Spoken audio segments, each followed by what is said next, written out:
নমস্কার। কবি মোহাম্মদ এনামুল হকের কবিতা ডুব।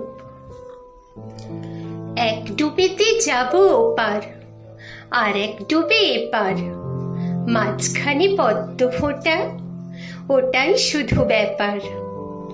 জলকে আমি ভালোবাসি, সে কি বাসে আমায়? তার স্রোতে আমি ভাসি, সে কি ভাষায় তোমায়?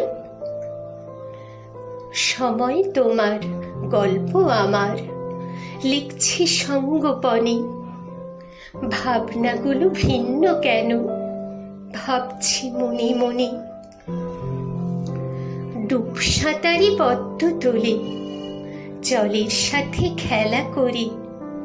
মনের মাঝে জলের ছোঁয়া, দুলছে মনে শীতল হাওয়া। চলে গেলে কোন কারণে তোমায় মনে পড়ে? নমস্কার।